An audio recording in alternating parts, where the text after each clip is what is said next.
E aí galera, Lucas Dias na área para trazer o review do mangá de Jujutsu Kaisen e tem muitas revelações, então fica aí porque está simplesmente sensacional.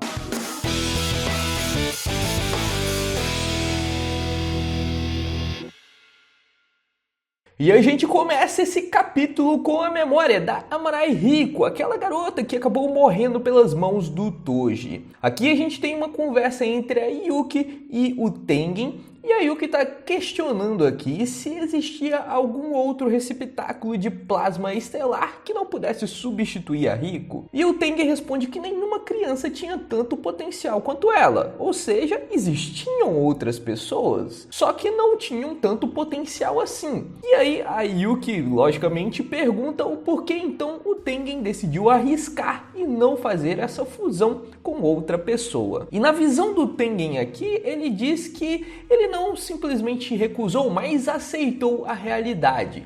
Se fundir com o receptáculo de plasma só iria restaurar a imortalidade do corpo e iria adiar a evolução dele. Então, ele simplesmente adiou o que considerava ser inevitável. Além disso, não havia nenhuma garantia de que ele se tornaria uma ameaça para o mundo caso ele evoluísse. E mesmo se o seu ego, por exemplo, se distorcesse, ele ainda seria capaz de conservar a sua racionalidade com uma técnica de barreira como a que ele está utilizando no momento. E isso simplesmente deixa Yuki um pouco irritada, porque nada mais nada menos ele sacrificou outras vidas e nesse momento, depois de tanto tempo, ele decide não fazer a fusão novamente. E a Yuki até mesmo revela, caso o grupo religioso estelar não tivesse escolhido assassinar a Riko, ela teria se juntado a eles. Afinal, ela desejava proteger também a Riko, que era também um receptáculo de plasma. Pois aqui a gente tem outra revelação. A Yuki é também um outro receptáculo. O Tengen ainda pergunta o que os outros receptáculos que ele acabou fundindo estão dizendo.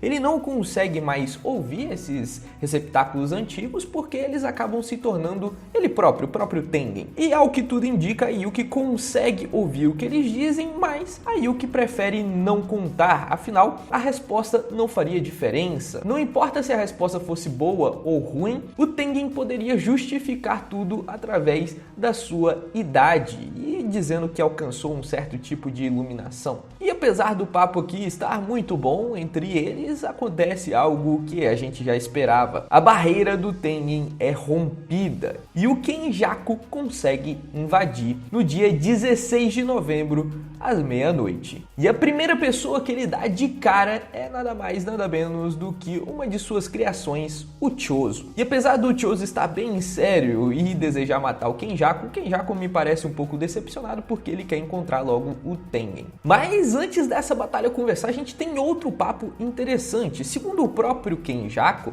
a migração em extinção ou o jogo da Bate já cumpriu o seu propósito. As preparações para a fusão com todos os não feiticeiros do Japão já acabaram. Enfim, no momento em que o Kenjaku se encontrar com o Tengen, eles estarão perdidos e o plano do Kenjaku será finalizado. Nesse momento, ele até mesmo tenta mostrar aqui uma espécie de slide comprovando a sua tese e o que ele deseja fazer com tudo isso. Ele demonstra até mesmo um pouco da sua conversa que ele teve com a Yuki e diz que o que a Yuki levantou de transformar as pessoas não feiticeiras em um ser feiticeiro é apenas uma das partes, porque o processo na realidade transformaria todos eles em algo parecido com uma maldição e uniria provavelmente em algo muito parecido com o Uzumaki, ou seja, mais de 100 milhões de pessoas no Japão se uniriam e formariam uma grande maldição. Essa grande maldição talvez acabasse evoluindo e chegando ao nível que o Kenjaku desejava e nunca conseguiu alcançar. O Kenjaku até mesmo trabalhou com feiticeiros durante um tempo, tentando alcançar esse próximo nível, essa próxima etapa da evolução da utilização da energia amaldiçoada, mas ele nunca alcançou. Ele até mesmo tentou alguns experimentos com mestiços, como por exemplo o próprio Choso, mas eles eram ordinários. O Choso não gostou nada dessa frase, mas a continuação explicou. Segundo o Kenjaku, com essa migração à extinção, ele poderia juntar todas essas 100 milhões de pessoas em uma única maldição e se transformar em algo que nem mesmo ele consegue prever. E lógico, aqui a gente tem uma pergunta que todo mundo talvez faria. O Chozo pergunta o que ele ganha fazendo isso. E na realidade, o Kenjaku não ganha absolutamente nada. Ele só está interessado em o que pode acontecer em seguida. Ele é simplesmente um cientista que está em busca de certas respostas, e o Chozo não gosta nada disso, e a luta já começa com a técnica talvez mais forte do Chozo, o sangue perfurante, acabando assim esse capítulo. E galera, esse capítulo não teve tanta ação, mas a minha opinião foi muito melhor do que a gente esperava. Eu esperava, por exemplo, a invasão do exército americano, não foi isso que nós tivemos, mas a gente teve a invasão do Kenjaku lá na tumba, que era algo que a gente já esperava. Fora que a gente também começou a entender um pouco mais sobre a Yuki, que é um personagem muito intrigante e que a gente não sabe quase que nada. Ela conversando ali com o Tengen, a gente já entendeu que ela era uma recipiente de plasma estelar, assim como a Rico. Talvez ela tenha conseguido fugir, coisa que a Rico desejou fazer e não conseguiu. E talvez por causa disso ela consiga ouvir também os outros recipientes de plasma. A gente não sabe se é por causa de algum poder que ela tem em ler mentes, alguma coisa desse tipo, ou por causa dela ser um recipiente de plasma estelar mesmo. A gente ainda não tem essa informação, mas tem essas duas hipóteses. Fato é que ela, por causa disso, talvez tenha tomado esse rumo que a gente já conheceu, dela ser contrária ao alto escalão e à forma que o mundo Jujutsu se organiza hoje. Afinal, era para ela ter morrido e se fundido com o próprio Tengen. Na visão dela, o que o Tengen fez foi algo realmente ridículo, porque ele já se uniu, segundo essa imagem aqui, a outras duas pessoas, ou seja, sacrificou outras duas pessoas, ficou aí durante 1000 anos através dessas duas pessoas, e de repente ele simplesmente decide evoluir. Coisa que não tinha garantia de que daria certo, porque tinha sempre aquela suposição de que ele poderia virar um ser que se voltaria contra os próprios humanos, se transformar em uma maldição mesmo. A ideia que passa aqui é essa, uma maldição vingativa, algo desse tipo, perderia seu ego e acabaria lutando contra a própria humanidade. Era essa a ideia que ele poderia se transformar, mas não tinha garantia. Então ficava sempre aquele medo, porque o Tengen é muito importante para a sociedade Jujutsu. E mesmo assim, o Tengen decidiu ali arriscar, porque na visão dele era só questão de tempo, isso ia acontecer em algum momento.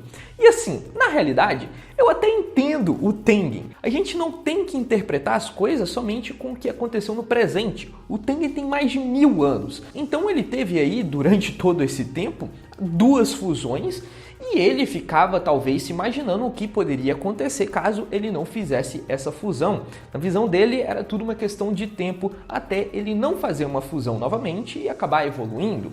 Então eu até entendo o Tengen, acho um pouco de responsabilidade também, entendo a Yuki porque é algo perigoso, mas dá pra entender, né? O cara tá lá há 1000 anos, então talvez ele queira algo diferente também. Além disso, o fato da Yuki ser um recipiente de plasma antigo também justifica o fato dela já ter encontrado o Tengen. A gente tinha essa informação de que ela tinha encontrado o Tengen já, e parecia que não deu muito certo a reunião entre os dois, parecia que não tinha sido muito amistoso, e isso já responde tudo. Ela com certeza foi destinada a ser absorvida pelo Tengen, aparentemente, e ela recusou isso, talvez tenha conseguido fugir, talvez tenha ficado ali com raiva de ser um sacrifício, né? E isso justifica eles terem se encontrado pela primeira vez também. E assim, seguindo adiante, a gente tem a invasão do Kenjaku, ele dá de cara com o Chozo, e sinceramente, eu acho que o Chozo não tem muita chance, apesar de vai ser talvez uma luta legal. Porém, o Kenjaku tem um corpo muito poderoso, que é o do Geto, com uma habilidade muito poderosa.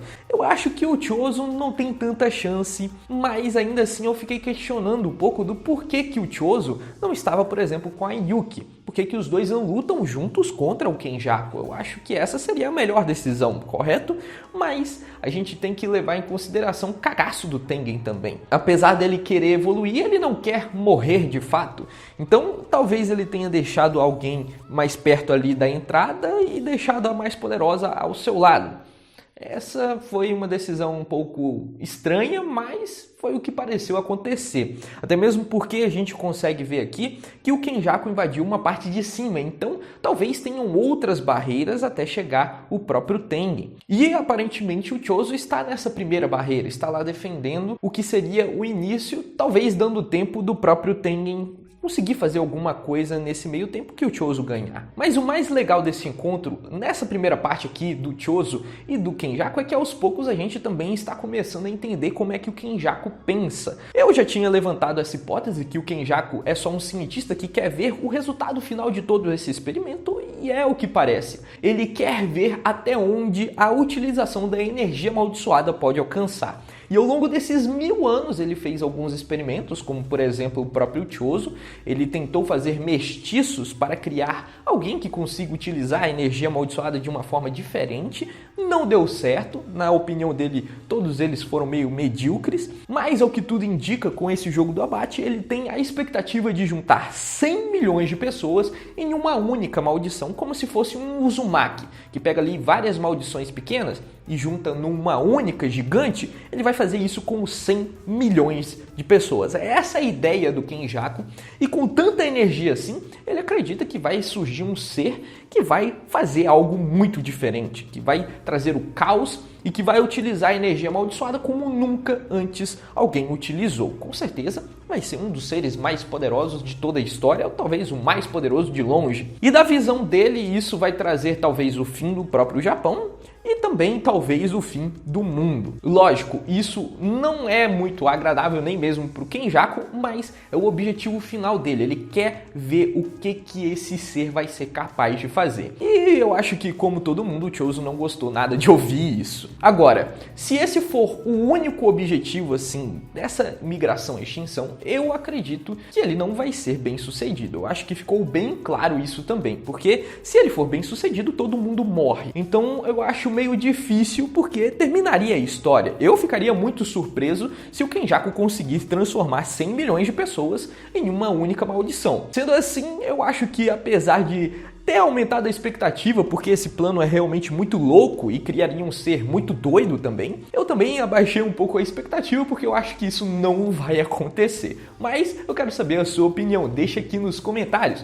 Você acha que o Kenjaku vai ser bem sucedido? Ou você acha que essas 100 milhões de pessoas estão bem seguras? Deixa aqui a sua opinião aqui embaixo, beleza? Mas eu vou ficando por aqui, espero que você tenha gostado e vou deixando meu último vídeo. Caso você não tenha visto, esse é um excelente vídeo. Quero que você veja também, porque ele é muito informativo, e eu vou ficando por aqui. Nós nos vemos no próximo conteúdo, que é amanhã. Até mais!